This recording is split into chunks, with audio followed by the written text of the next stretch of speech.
Hey, everybody. Hey. Hey, welcome to another episode of Winephabet Street. And I am going to start right off by telling you that this is going to be a spectacular episode because we are talking the letter R, we are talking Riesling, and we have the Riesling King here with us. Stu Smith of Smith Madrone Winery. I'm telling you, if you want Riesling, if you want to know about Riesling, Smith Madrone and Stu is where you go. So welcome, Stu. Welcome. Thanks So for having excited me. to have you. Looking forward to it. It's going to be fun. All right. So in case you don't know who I am Lori, your co-host. I am owner of Dracaena Wines.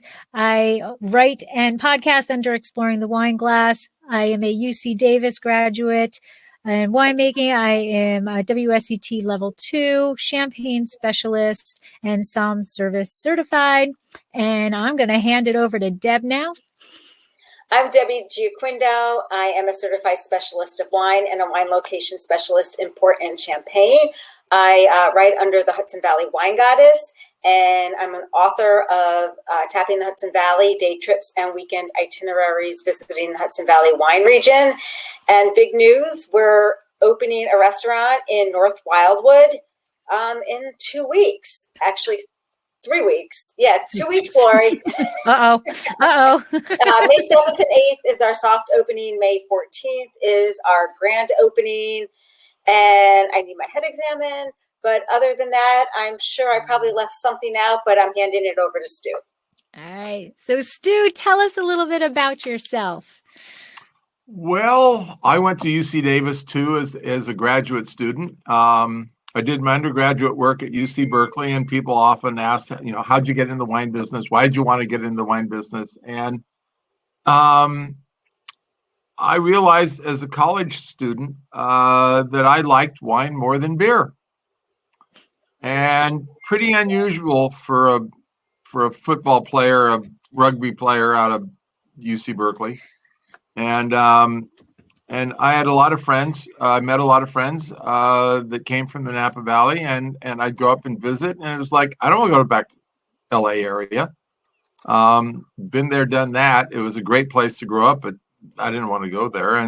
And so what the heck? I said, as a senior at Cal, I became what was called an inter-campus exchange student. Took the introductory class out at Davis, loved it, applied for graduate school and got admitted. And Lori, I was Dr. Amarin's and Singleton's first teaching assistant for VIT 3. Wow. Yeah. Wow. Yeah, it's my claim to fame. That's well, you've got a lot more to claim to fame than that. Well, that actually is one of my proudest achievements is to be their very first teaching assistants there. Wow. Well, and kudos. I used to have, and I don't know when you were whether he was still alive or not, but I had AJ Winkler sign my general viticulture book. No. Oh my God. Yes. Oh my God. Yeah, he was still alive. He was in his 90s, and he lived in Texas, and he would drive up to UC. And one day he was there, and I had my book, and he signed it for me. Oh my God, that's got to be like a prized possession, huh? Yeah. Wow. That is so awesome. Me. So that's how I started into the biz. I found a piece of property on the very top of Spring Mountain in the fall of 1970. And Napa Valley at that time was very, very different than today. And back then, Napa Valley was a small agricultural, very provincial, backwards community. Wine was not the dominant agricultural product by a long shot. Chickens were there, livestock was there, wine grapes were part of it, but not the big dog that it became. And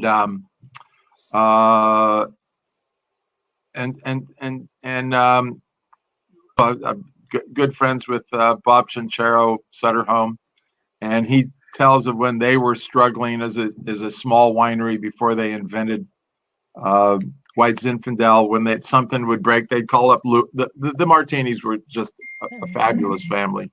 And Louis would say to Bob, "You know where everything is. Just rummage through your stuff, our stuff, until you find what you need."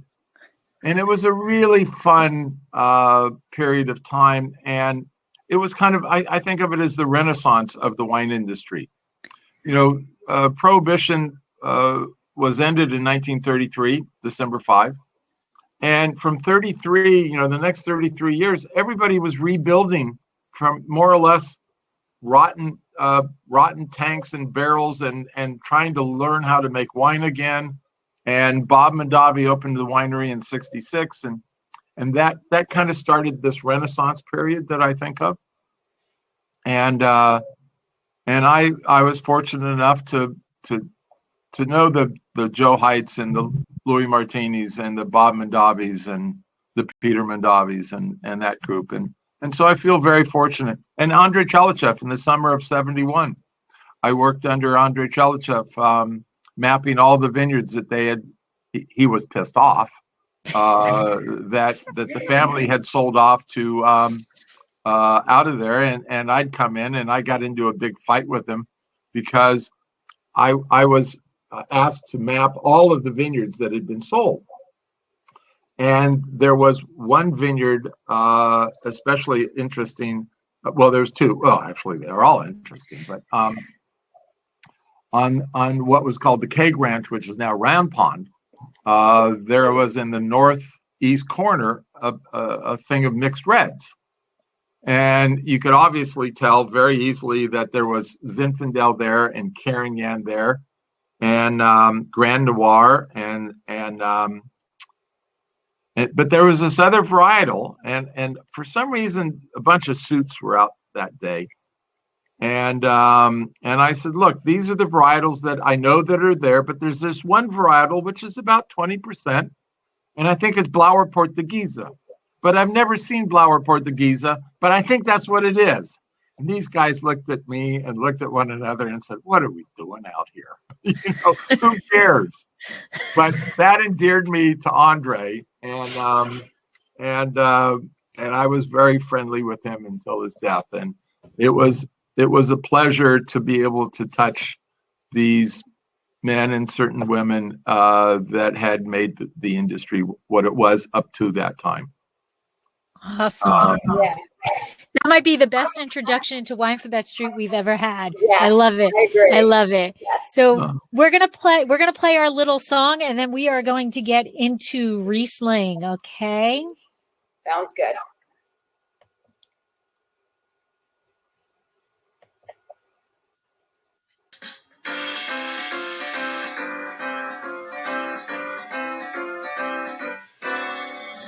A, B, C, D, E, F, G, H, I, J, K, L, M, N, O, P, Q, R, S, T, U, V, W, X, Y, and Z. Now I know my ABC. Next time, won't you sing with me? All right. I think. So here's another first for you. All right. Whose name is spelled when you do the alphabet like you just did? Whose name it? I have Mine. No idea. Stu. S-T-U. It's the only name that is spelled when you do the alphabet just as you did. That is awesome. And you know what? For that, I'm raising a glass of Smith Madrone Riesling. As am I. Slancha. So, anyhow, I could not let that pass. That is fantastic. I love it. I love it. All right. So good. All right. So Riesling. So first of all, if you can give us a little bit of history of where Riesling comes from and how it got to, I guess, to California. Too. Right. Yeah. Okay. my understanding of the history of Riesling is that somehow through hook and by crook, it ended up in Germany and or northern France, depending on who won what war. Because Alsace went back and forth, I think 9 times between the wars with Germany and France. And then viticulture came to California with Harassy in the 1850s, 60s. Real viticulture. George Yount of Yountville fame was the first one to plant a vineyard in Napa Valley. And I have no idea what varietals they planted. I suspect it was probably Mission, which is what the Franciscan missionaries brought up from into California. And Yount was the son-in-law of Mariano Vallejo, and Vallejo gave him the Caymas land grant as a moving the frontier into the Native Americans at that time. Now, from our point, why we got involved in Riesling is because my brother and I believe that Riesling is not one of the great white wine grapes of the world. It's one of the great wine grapes of the world. We're not going to singularly or categorize it in a separate category. We thought then, my brother joined me about 1.5 years after I started this, that Riesling is one of the great varietals of the world, period. That it's Chardonnay, Riesling, we called it Johannesburg Riesling back then. We can go through why we changed. Riesling, Chardonnay, Pinot Noir, and Cabernet, so it tastes like. Sauvignon Blanc, quite frankly, I think is an overlooked varietal because it has a very strong flavor. And when you think of Sauvignon Blanc, you can also feel that aroma and flavor. It's so pronounced. And there are not that many other varietals that are that way. Take Merlot. Most people who are consumers don't ever taste Merlot as it is grown and made into a wine in its singularity. And one of the nice things about Merlot is that it has no Merlot character. It has an ephemeral sense of aroma. There is no Merlot aroma. And which is why so many people use it as a blending grape to soften out the wine. And so, where am I going on this thing? Riesling. So you gotta reel me back once in a while. Okay, keep me on the straight and narrow. I like the tangents. Yeah, I love tangents. The problem is remembering where I left. So. Riesling was, and when I started in getting interested in wine in the mid '60s,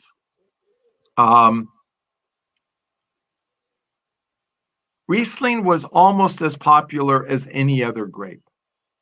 Chablis, white Burgundies, Clarets, Bordeaux, Burgundies, red Burgundies, they were all kind of kissing cousins with one another. I remember buying a Romani Conti for $10, and it wasn't particularly very good.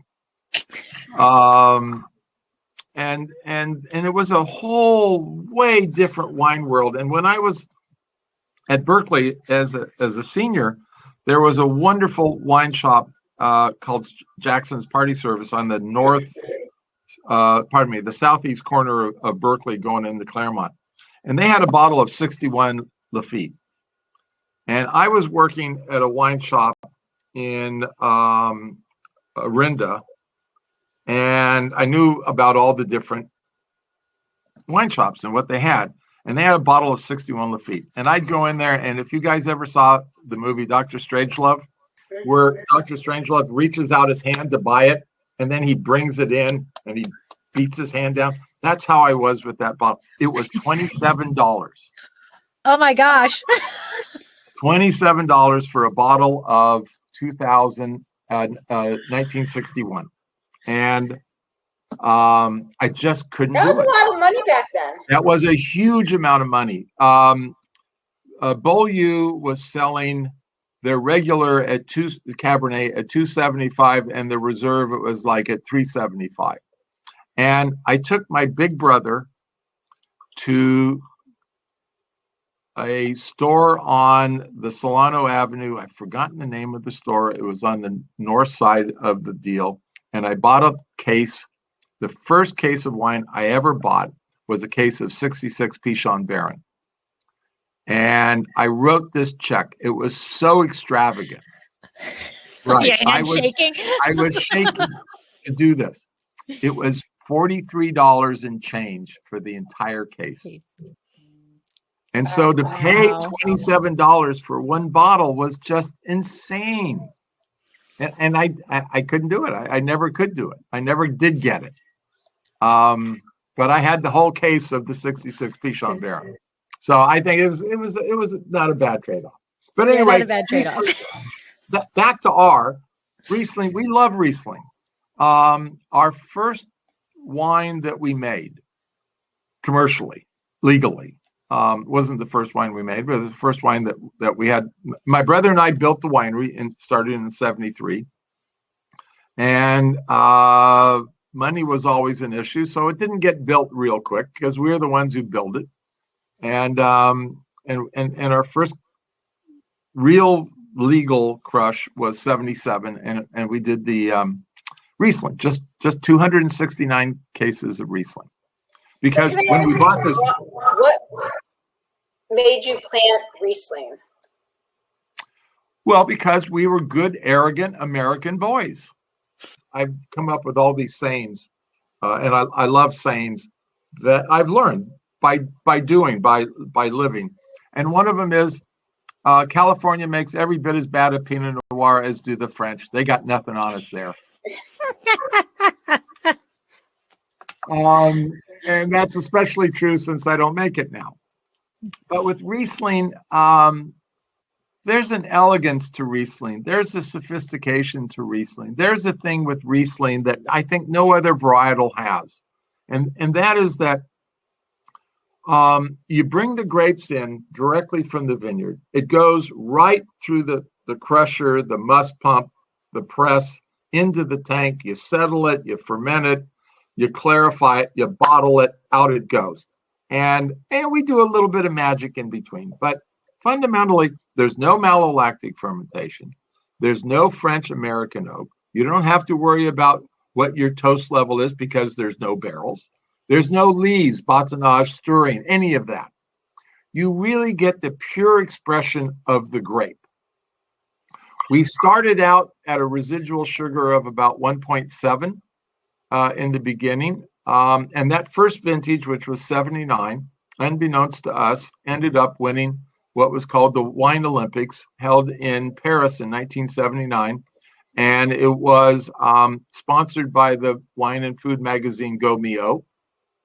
And it was technically the very first international wine tasting with international judges. Now, we all know about the judgment in Paris, but that was a very small little group, all done by French folks, handled by who just passed, and it got all the attention. This tasting got a certain amount of attention, but not nearly that which the judge in Paris did, because they were all French judges. So that was a tangent that I went out to, and so I got to reel myself back. I'm gonna reel you back at 1.7 RS. What was the acidity at that point?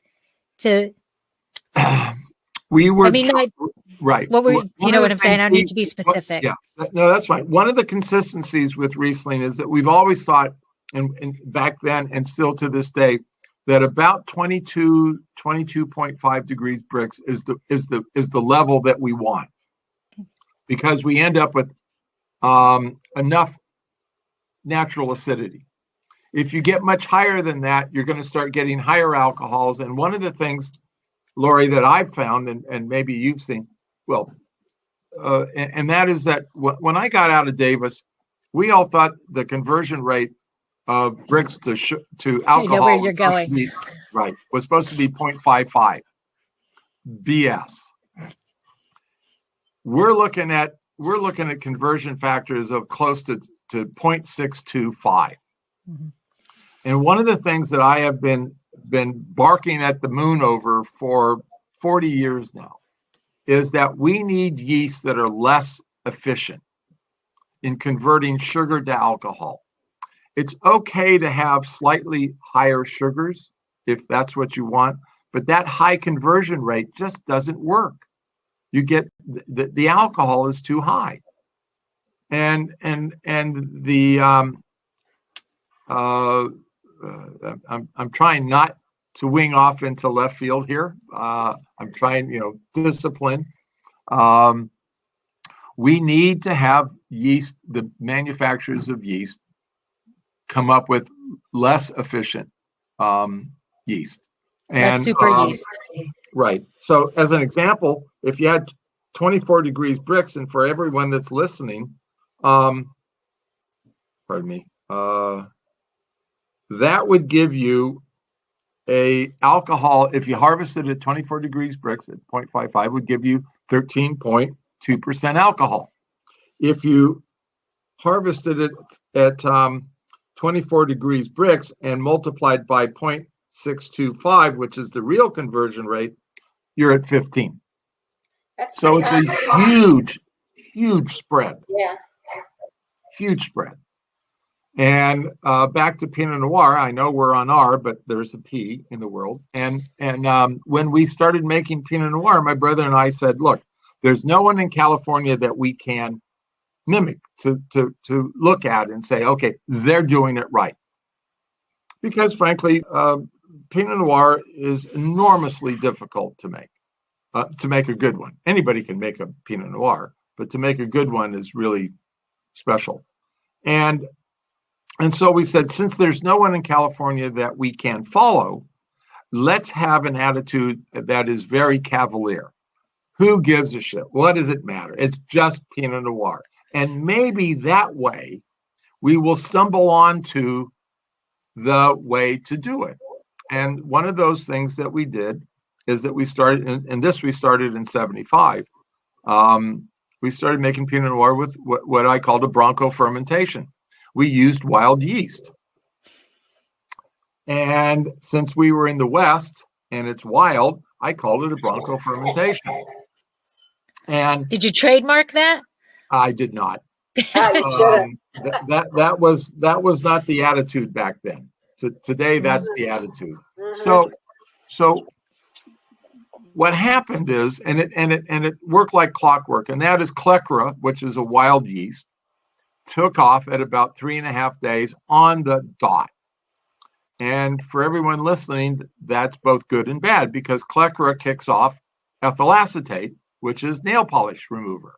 And so the first time this happened, I went, oh God, we screwed the pooch on this one. And by then, I'll go to my book, and I'm going, Clecra kicks off ethyl acetate, but dies off at about 1.5% alcohol. And then the dominant yeast in the winery takes off, which is Saccharomyces cerevisiae, and whoosh, the thing finishes. So unbeknownst to us, we were the first winery. Well, we knew we were the first winery to go back to wild yeast, and we didn't know, because nobody thought it was of any importance, and that is that we did a pre-fermentation maceration, a cold soak, if you would. Now, the issue about cold soaks is that there's no alcohol, so there's no real extraction. And so what I learned, and which you'll have to get me off P and back onto R, is that one day I was on top of the tank with my flashlight looking down into the tank, and the whole front of the flashlight fell out. So 2 big D-cell batteries plopped into the deal. Now, the tank wasn't very full, and at that time we weren't using carbon dioxide to purge the tank of oxygen. So I stripped down to my skivvies. My brother put a rope around me and lowered me into the tank, because What are you going to do? You're not going to leave those damn batteries in there. I mean, really. So I'm about waist deep in must, and I'm feeling around the tank with my feet trying to find the damn 2 batteries, and I found them. It took about 20 minutes. But it also taught me that the must isn't all that uniform in there. There are places where there's lots of grapes in one place, not a lot of stems in another. It was really kind of interesting to know that the must was not uniform in its distribution. Interesting. Now that vintage was the 1980 vintage, which was as good a Pinot Noir as my brother and I have ever tasted from California. That's because it had battery in it. Exactly. But And they you. were only there. And They you. were only there for 20, 25 minutes. They hadn't degraded yet. Fantastic. That's fantastic. So reeling you back to Riesling. Yeah. Okay, I think one of the coolest things about Riesling and what makes it so special, and I'm going to throw in, I think Chenin Blanc falls into this category also, is that Riesling can be made anywhere across the spectrum of that sweetness level. And there's quality wines there. So what is it about Riesling that allows you to make a dry Riesling, a semi-sweet, a semi-dry, a semi-sweet, Right, or a right. sweet Riesling? Well, first of all, we started out at 1.7% residual sugar, and we called it off dry. And I hated the term off dry. Who wants to call their wine off? I mean, that's just You're right. that's just awful. Right. And we dried it down, and we've gone as low as 0.43, and we realized that was a little too low, and we're generally bouncing around in the 0.65 to 0.75. And one of the things about Riesling is that there is no nomenclature, legal or otherwise, that tells you what style or how dry the wine is. When I was younger and a little bit more kind of wild-haired, I thought maybe we should put on the side of the label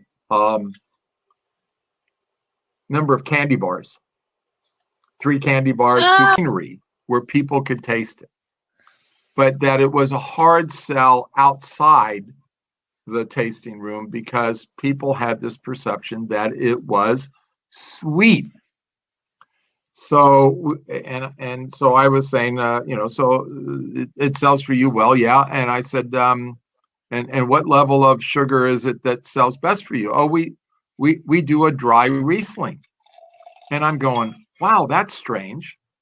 And finally it clicked into my head, and I said, well, by the way, how dry is your dry Riesling? He goes, 2%.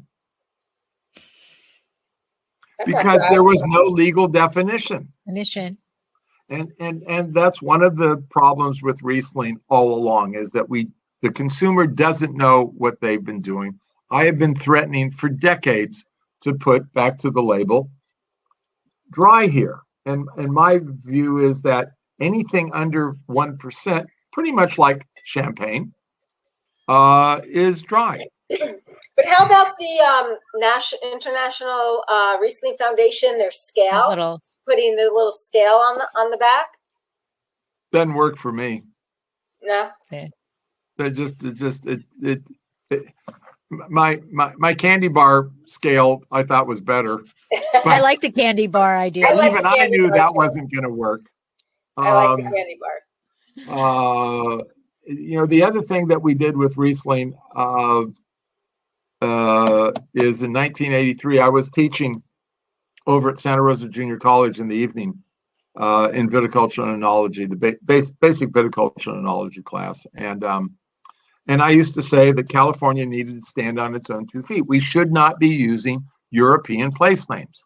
Mm-hmm. And when I got into the business back in the late 60s, Chianti and Burgundy and Rhine wine and Sauterne, these were all terms. I even want to say, but I won't be very strong in this belief because nobody else remembers it.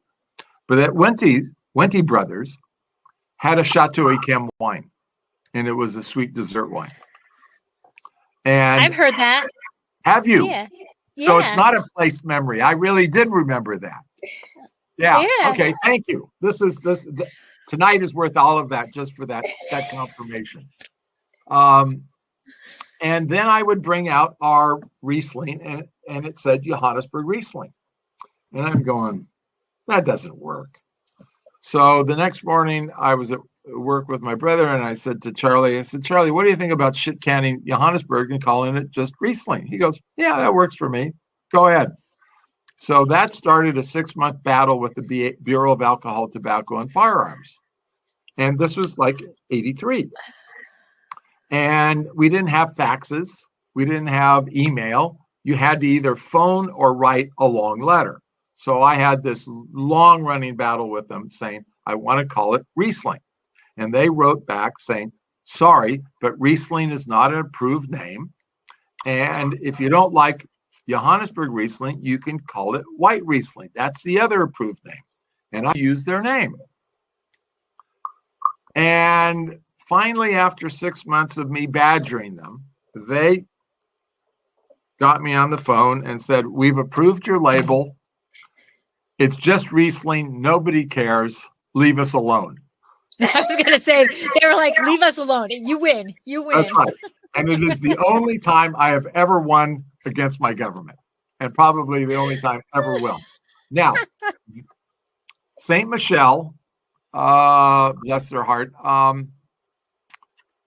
asked for an 8-year use up, and the BATF gave it to them because they said it's going to take 8 years for them to transition their people from Johannesburg Riesling to either Riesling or White Riesling. Wow. Because about 4 years after that, the BATF did 180 degrees and outlawed Johannesburg Riesling, but still allowed White Riesling. And they gave anybody who, besides St. Michel, petitioned them and got it, but anybody could have used it, I think, an 8-year use up. In other words, in 8 years, they got to call it Johannesburg Riesling for the next 8 years. And my brother and I made that decision in like a nanosecond to get rid of it. Now, White Riesling is still redundant. They still shouldn't allow it.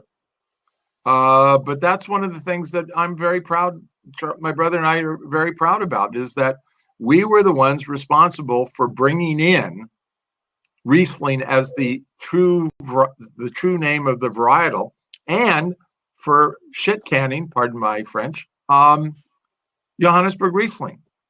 And so for about 15 years, we were the only one doing this, and we were the only one who could have, although we didn't, export wine to Germany because it would have been approved by them because it was Riesling. Interesting. Wow. Yeah. That's you got lots of claims to fame, but that's a huge claim to fame. You know, it's one of the ones I'm very proud of. It doesn't buy us anything. But it is, you know, and I think it shows our love for the varietal. We just love the varietal. You know, the other thing as we're talking about it is that there's no other varietal white wine that ages as well. Nor, and then we'll go back to it, but nor is there any other varietal that is accompanies food in a way that Riesling does. You know, as I like to say somewhat flippantly, no wine goes with Brussels sprouts or asparagus. But after that, there's no wine that is more versatile, that can go with more things than does Riesling. And when you age Riesling, you age, and not every vintage, I have to be, you know, honest about this. Not every vintage is going to last 25, 30 years. But when they are good, they are every red wine. And with our Riesling, you get a bottle which is really close to greatness. Yes, and the 16 is just. So I'm just gonna take. Go ahead. I'm just going to take that time to segment. So to prove that Smith Madrone's Rieslings are age worthy, they currently are selling a vertical of 6 years. 14, 15, 6 years. 7 doesn't make sense in packaging. 17. 14, 15, 16, 17. Yes, right. For $250, which we think is a great deal. And so you can go back and see how the vintages are. And that also exemplifies what it is that we believe in winemaking, which is that vintage dating is a celebration of the diversity of the vintages. And that's what wine is all about. It's not pounding the square peg through the round hole. Not on our side of the wine business. If we're sat at home and making gazillion cases of White Zinfandel, absolutely go for it. But what we're trying to do is to get the vintage into the glass of wine. Whatever Mother Nature put or didn't put into that wine, it's our job as the grower and the winemaker to extract that and to get that uniqueness into that glass. And from, in that same concept, we know the term terroir. And we can argue about what it means forever and ever until the cows come home. And in the New World, we talk about it as being somewhat of a sense of place. I think of it as an ephemeral sense of art. That Smith Madrone Chardonnay should be different from Keenan Chardonnay or Schwager Chardonnay or Stony Hill Chardonnay, all our neighbors, or Robert Mondavi or Kendall Jackson. Each winery should make something that is unique into themselves because of the site where the grapes are grown, the varietal, the climate, the grower's attitude toward things, the winemaking attitude toward things, and all of that together is what I think should become unique. And if it's not unique, let's say our wines are no different than Robert Mondavi or Kendall Jackson, we don't deserve to exist because they can make it cheaper than we can. We believe that we can make something that they can't. And so that's our reason, to exist, is to make something which is unique and different. And we make wines for ourselves, my son, Sam, and my brother and Charlie and myself, we make wines for us. If we like the wines, then we think there are enough people out there that have a similar palate to us, and we stay in business. And if we get so whacked out that nobody else likes the kind of wines we like, then we don't have a reason to exist. So let's talk about what's in our glass. Yes. Shall we? So yeah. Lori and I have the 16. Yes. And you have the 17, correct? I have both the 16 and the 17. Both? Yes. Lots of petrol in it. I love the 16. The 16 vintage was a terrific vintage. So it was warm, wasn't it? I don't even know it anymore. No. The fires have fried my brain. Oh. Between the fires and the pandemic, I don't remember squat anymore. What I know is that the 16 Chardonnay, the 16 Cabernet, and the 16 Riesling, and the 16 we do a Cook's Flat Reserve, they're all just fabulous wines. And kind of like my children, I don't take credit and I don't take blame. And if you want to blame somebody or credit somebody, it's Mother Nature. It's her doing that allows us to make wine from really special grapes. And we do the same thing in growing grapes pretty much every year. And that stamp, that uniqueness, that diversity is, I think vintage dating is to celebrate that diversity, as I said earlier. It's so important for a small winery not to make it all the same. There should be differences between vintages. The 17 I had just before I came here is a little bit more austere at this same stage. This wine is just beautiful and a lovely, just elegant aroma of floral and flowers and I mean, it's like sticking your nose into a bouquet of flowers. I'd go with that.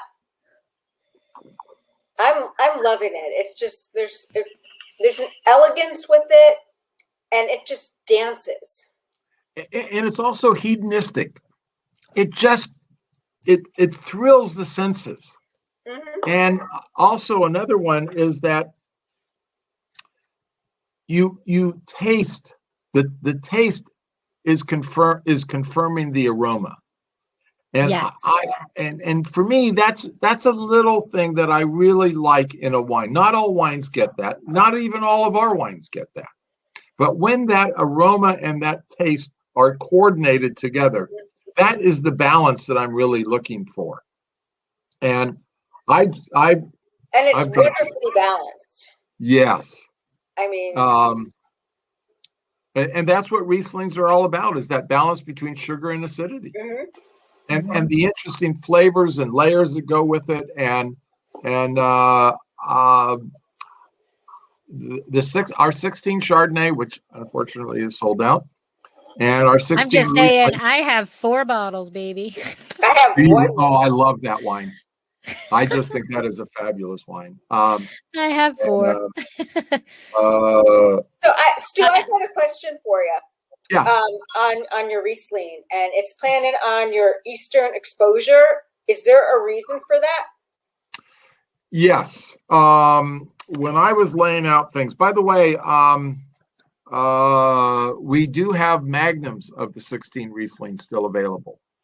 Ooh. And they're very fun bottles. Needs the least amount of heat and is susceptible to frost, as is Chardonnay. And then Riesling really fell in somewhere in between. The Chardonnay and Pinot Noir push the earliest, the Cabernet pushes the latest, and the Riesling comes out between the two of them. And so on this area that's called Cook's Flat, there's just a little bit of a dip in it.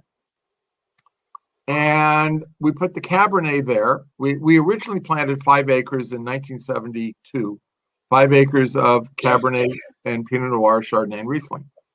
And so I put the Cabernet in this one area because of the little dip, thinking that if there was frost, that would be the right place to put Cabernet because it pushes later, so almost 2 weeks later than Chardonnay. So you don't want to put Chardonnay in a place that might catch frost. So then I put the Pinot Noir on the north slope. We put the Chardonnay out on the end of Cook's Flat, and then on a south-facing slope, and then we put the Riesling on kind of an east-facing slope. So life on the mountain is a compromise. You don't get to do whatever it is. The layout of the land, the site is the overarching issue there, and you can't change that. And so you have to learn to work with it. And that's how I came to that decision of putting the Riesling where it is. And I think, all things being equal, it worked out pretty well. One of the things I learned is that, and we laid out everything on the contour because soil erosion was a very important thing back then. I mean, we were growing grapes in the mountains, and our average rainfall is about 50 to 55 inches per year. We've had over 100 inches.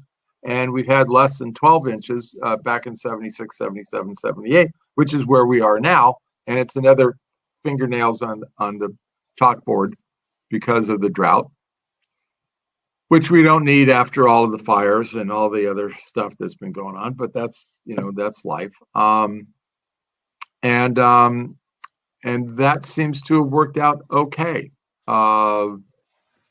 The Riesling has, and the Riesling is a reasonably easy grape to grow. But in doing all of this, in growing the grapes and making the wine, you have to decide way early, and you have to embrace it into your brain. You have to have your brain conditioned that you're there to make good wine. You're not there to make quantity. And my brother and I very early on, said we would rather make, let's just say, 500 cases of really good wine rather than 1,000 cases of mediocre wine. Absolutely. You do what is in the best interest of the varietal. If you have if the grapes set a large crop and you think it's too much, you don't think about, well, what's my accountant going to say? You just screw the accountant. You're looking at wine quality, so you don't even have to make that judgment. You've predetermined what your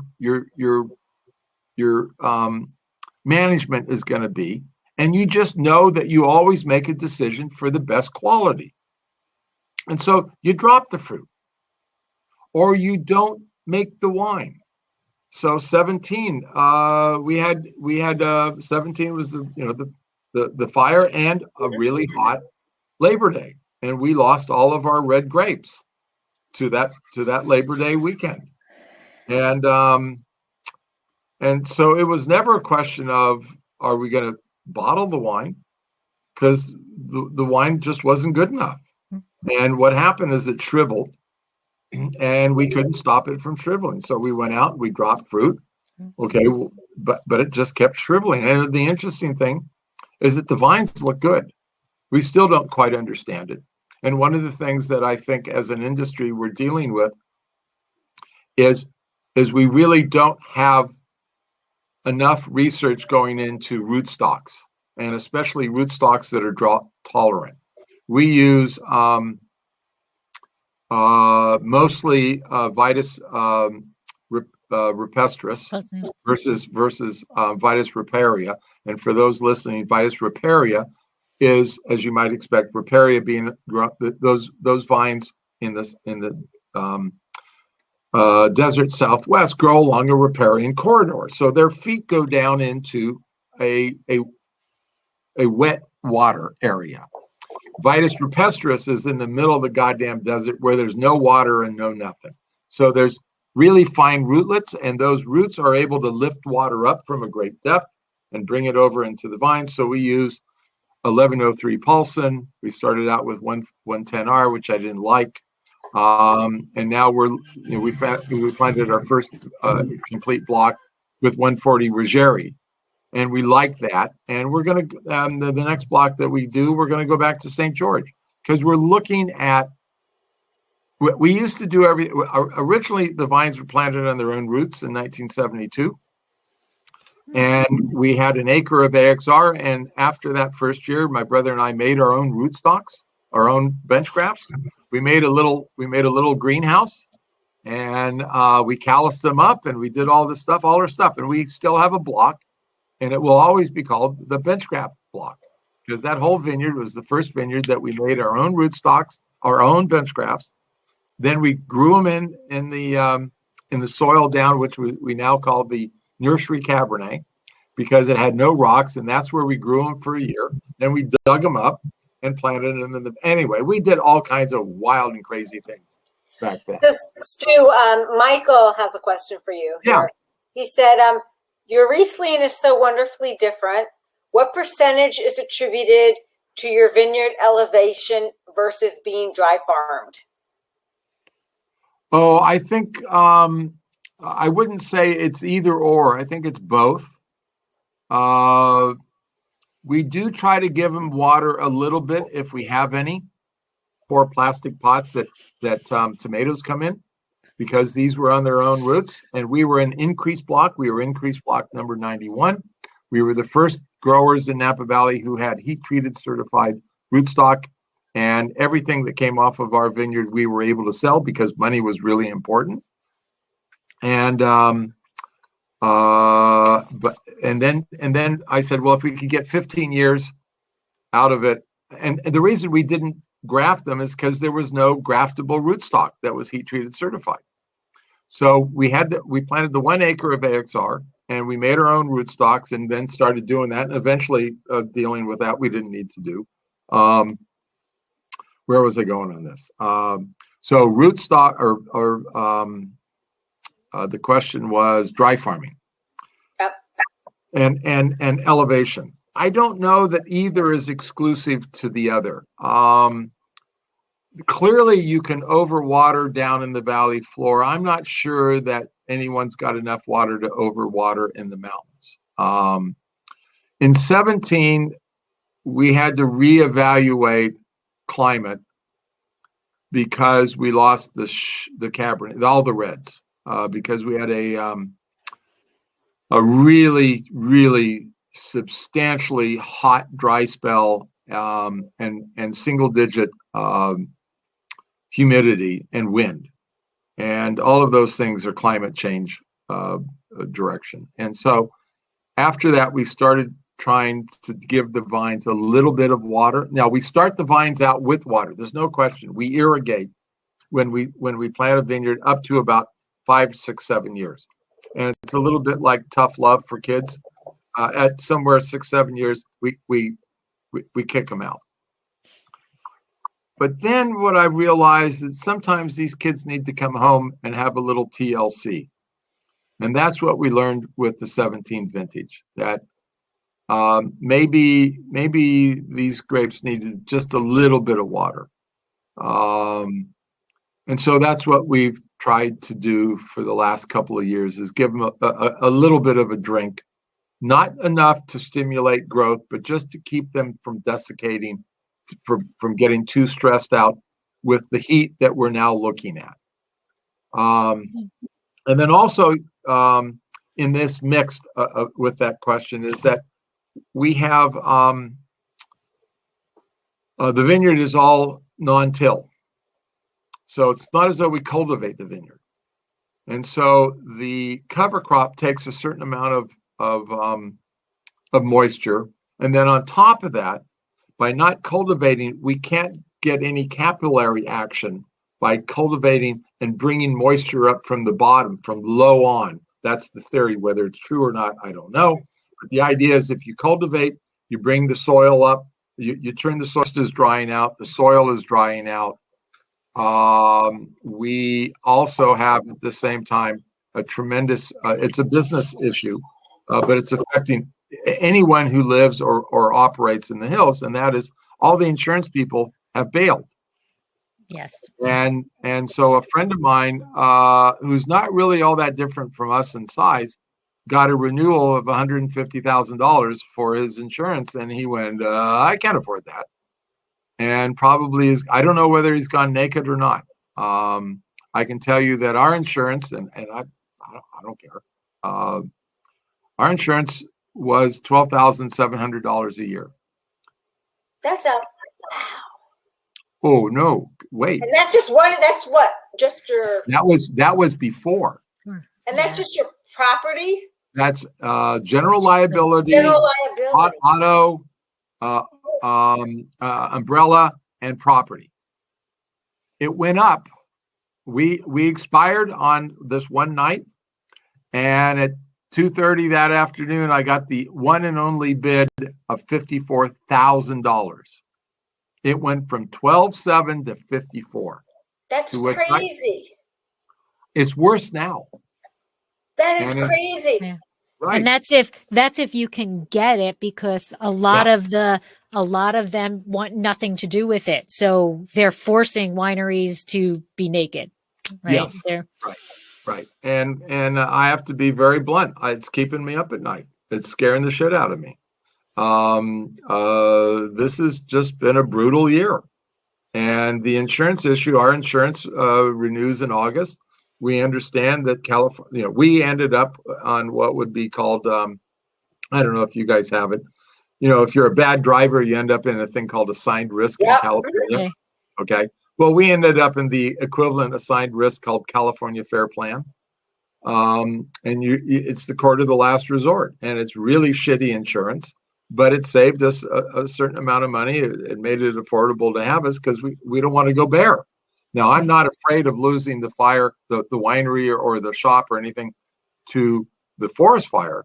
I'm just worried about the incidental fire, the plug that went bad, the rat or the mouse that chewed into the damn electrical wire. I mean, we live in a rural area. These are real critters that we have to deal with, and that's driving all of us just batshit, and it's really hard. But not only that hefty price is just going to reflect in the price to the consumers.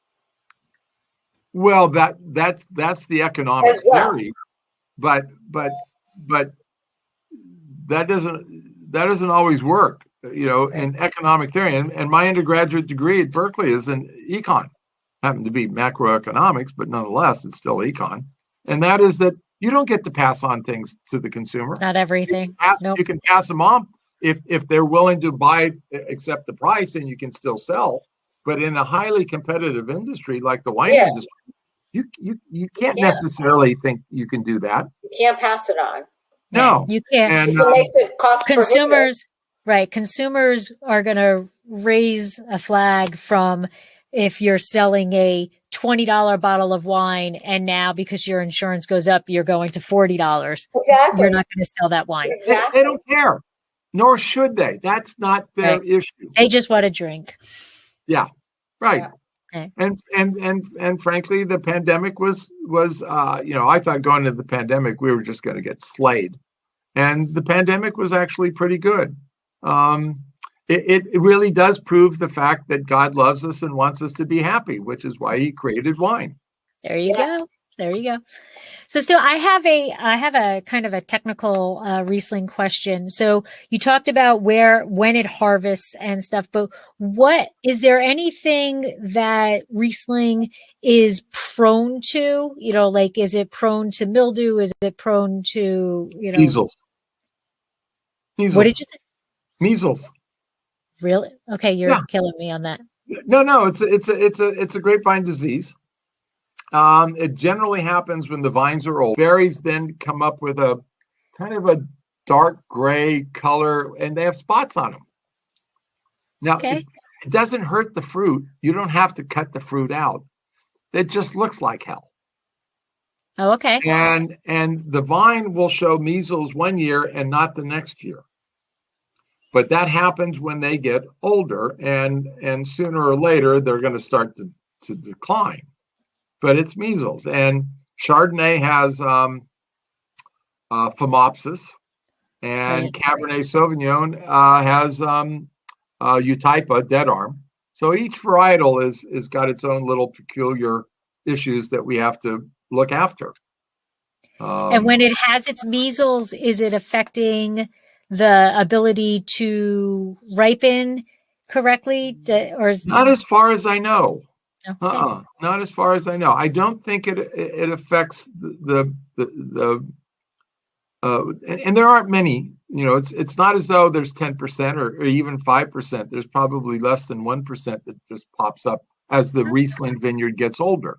And it's basically a way of saying, hey, I'm getting old, and think about replanting us in the next 4, 5, 6, 7 years. One of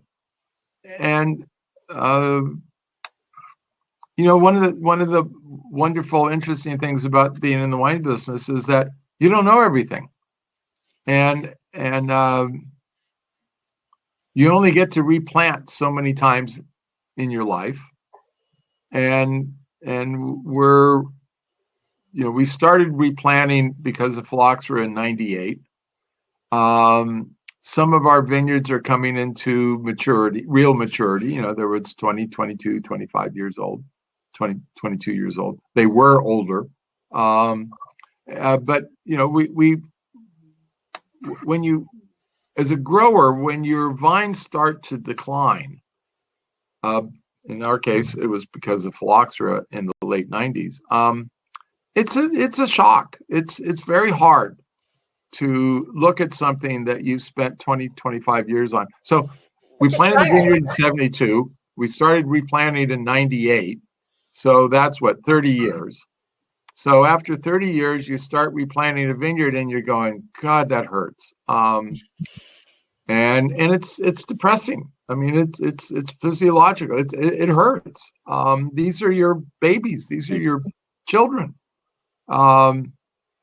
But then the silver lining comes through, and you get kind of perked up and build up, and you're going, it gives me an opportunity to put into use that which I have learned over the last 30 plus years. So is the row direction going in the right direction? And in our case, sometimes it wasn't. Is it the right row spacing? Is it the right rootstock? What's the trellis system? And so we originally laid out the vineyard entirely over soil erosion. But in the late 70s, we went to non-till. And then in the mid 80s, or late 80s, early 90s, we went to a wheel tractor to farm our property. And if you had said to me in 1971 that we could have a wheel tractor farm our slopes, I would have said you were just flat out nuts. And we have and when I first started into this, the John Deere dealer said, let me send you up a narrow gauge tractor. And I said, a narrow gauge, Bob, you're out of your ever loving brain. So he sent up a standard tractor, and I'm looking at this thing and I'm going, okay, Bob, you were right. Send up the narrow gauge, because what they can do is spew the wheels way out, and the narrow gauge was lower to the ground, and we can go anywhere with this thing.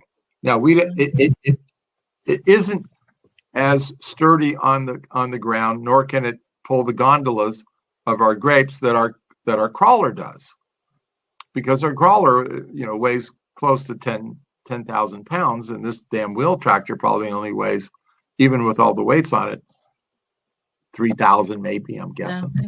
Okay. But it gives us a lot of flexibility. But anyway, the idea is that then we could lay out the vineyards because of non-till, and we chop like a lawn. You just chop the lawn until the water ends, the season ends of the rainfall, and the grass dries out, and then you move on. And so, where was it going on this? So you have dry farming, and just lost. Go wheel me back in.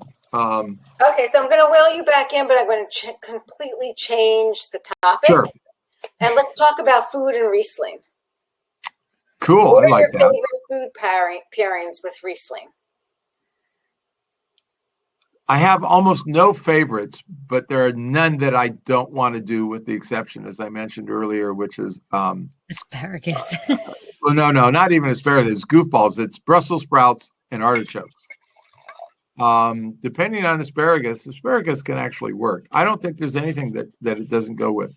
It especially goes with any of the white meats, chicken, Silver Palate cookbook, perfect. Yep. Onion soup, pumpkin soup, marriage made in heaven, any of the fusion, Mexican food. Chinese food with Riesling. Yeah, absolutely. Yeah. We've done yours with Mexican, and it's nice.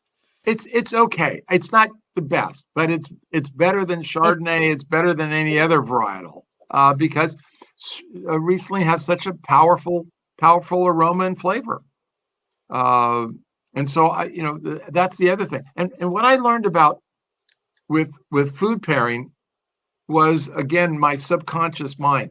I would be sitting at the table, and I started pushing a little bit of food off to the side to eat at the last thing, because it went with the wine in a way that the other food didn't. So I ate that portion of the dinner first, and then finished up the dinner with that which was the most compatible with the wine. And I realized that I was doing this subconsciously, because the brain, it gets back to this concept I have, which is the brain cheats. It's trying to tell you what you don't want to listen to, so it just takes over. Right. And starts making you do things that are there, but you don't think would really work, but the subconscious is there, and so that works. And so there's no question that only champagne can do better than Riesling in the morning. Yeah. All right. I agree. The other one is that I don't think any other varietal has a story that goes with Riesling that this story does. And that is Charlemagne in the 14th century was wounded in battle in Germany, He had a long, lingering, slow death, and his generals got bored waiting around, one for either Charlemagne to die or to get better. So they went out wine tasting. And they came back in the late afternoon, just schnockered. But they burst into Charlemagne's room and they said, "Buddy, you got to drink with us. We found this great wine." And Charlemagne says, "Just get out, leave me alone. Just let me die in peace." And drunk generals, I suspect, are drunk generals the world over. They don't take no for an answer. So finally, Charlemagne had to relent and said, "Okay, give me a glass of wine." So he started drinking with them. They all went and passed out. And the next morning, Charlemagne started to get better, and he recovered. And the wine has been called Bernkasseler Doctor ever since. Now, it may well be an apocryphal story, but it is still a fun story. It's a fun story. It definitely is. It definitely is. And Michael's favorite is with spicy fish dishes. Chinese. Oh, yeah. Yeah, spicy Chinese. Yeah, I don't know anything that it doesn't go well with, again, except for Brussels sprouts and artichokes. But then nothing goes with Brussels sprouts and artichokes. No, I love Riesling. I probably, of the three of us at the winery, I drink more Riesling than the two of them combined. To me, it is a truly great wine. And it's just so hedonistic and so flavorful and so interesting. And so elegant. And so elegant. The elegance of this wine is just incredible. And I have spent my entire life like Sisyphus, rolling that damn rock up the hill. And just when I think it's going to get over the edge, it rolls back down on me. And as frustrating as that is from a sales point of view, we won't give it up because we know how good it is. And I'm hoping that just like wingtip shoes come into fashion every 40 or so years, Riesling will eventually come back into fashion. Well, I think you are leading the path. I think Smith Madrone is leading the path in that, because there are so many people who say that their favorite Riesling is Smith Madrone. And, to be honest, I like Riesling, but I don't buy a lot of it, but I buy yours every vintage. One of the things we found is that a lot of young people and the sommelier community love Riesling. Why you all and they can't transform this into the next thing, I don't know, but we all have the great knowledge of knowing we love what we know, and we'll see. Yeah. But so I want to thank you for joining us today and sharing your knowledge and your stories, and just honestly, Stu, being you, because I love you. I love you. And I'm honored to finally meet you after tasting your wines and falling in love with your wines and falling in love with you. So thank you. And I can't wait to be able to come out and visit you in person. Well, we're looking forward to that. We're trying to figure out when we're going to reopen. We don't know quite yet. I think the rush to reopen is somewhat sophomoric, maybe, or whatever the term would be called. We're a little reluctant to open until we can treat people the way we think they should be treated. Mm-hmm. And if I never read another protocol about how to deal with something because of the pandemic, it will be way too soon. Oh, I hear you.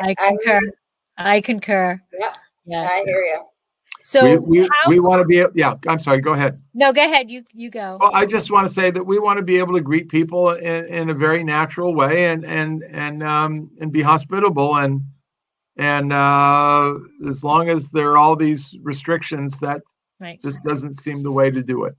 Yeah, it's a very awkward situation. Like, all right, so I'll shake your hand. No, I'm not going to shake your hand. No, I'm going to do, it will be nice when it's just back to being a human being to another human being interacting. Going like this. Yes.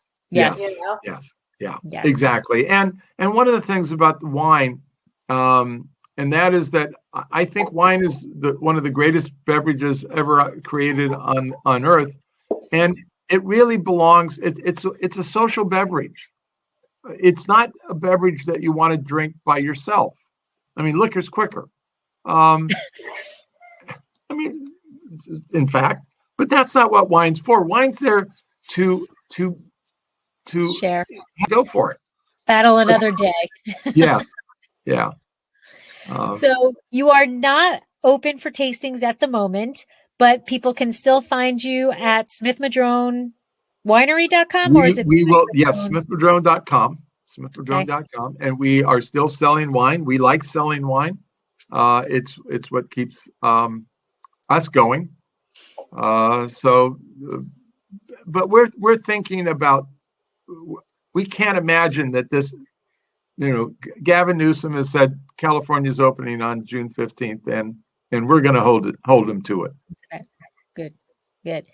And so in the meantime, the 16, which Debbie and I had, is actually only available now in that vertical, but the 17 is there. The current release, and there's also the 16 Magnums. And the 16 Magnums. Definitely got, whoever's listening to this, get the 16 Magnum. You will not be disappointed. Yeah. That's just it's really a fun model. That's just going to be a party. Yeah. Excellent. Summer's coming. I can see it by the pool. Yeah. On the boat. And again, the dinghy dock. The dinghy dock. The dinghy. Lori's been on our boat. I have been. The dinghy dock. I have been. She's been to the marina. D is for dinghy. I like it. Yeah. So I just want to say thank you so much, Stu, for taking time out to talk to us and share your knowledge on Riesling and to share your stories. And I honestly can't wait for you to open again, because I want to come visit and go through tasting with you. In real life, it will be nice to do that. But again, it's smithmadrone.com. And I mean, I think it's a rare moment. I will always promote wines, whatever, but this is a wine I personally love. Like vintage after vintage. Yes. I love it. And I know this is Riesling, but your cab is beautiful. It's just, your wines are, I don't want to steal Debbie's word, but it's perfect. Debbie called it elegant, and it's elegant in a bottle. I mean, you drink any of Stu's wines and it's just like dancing on your palate, and the stars are rising like this, and it's just elegant. It's completely balanced. It's just wonderful. I mean, I can't describe it anymore. Yeah. I mean, and I have to say, I wish I could clone you. And I will say that I was laughing at you pushing the food off or whatever, because honestly, Stu, with your wines, I just want to drink the wines by themselves. Like they are they pair wonderfully with food, but they don't they're just great on their own. And it's almost like I don't want to share my palate with the food. Thank you for that. Let me just say one thing to anyone that's listening, and that is that what I try to say to people who are just getting into wine is to enjoy what you do, but most importantly, taste with your mouth, not your eyes. Don't let the label influence you. And wine is to be fun first and foremost. It's to give you pleasure. And if for some reason the wine that you're not drinking isn't pleasurable, move on to something else. There's lots of other wines out there, and don't be intimidated by other people. Wine should be fun. It should be pleasurable. You want to share it with friends, and trust your own palate. And just because you may not like the wine, it doesn't mean that it's a bad wine. It just means you don't like it, and that's okay. That's what I tell people all the time.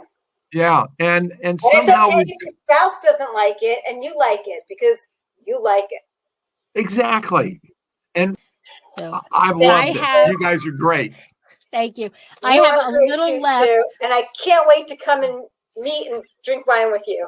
And I can't wait for you guys to come and visit too. Okay. So cheers. Cheers. Slancha. Slancha. Bye-bye.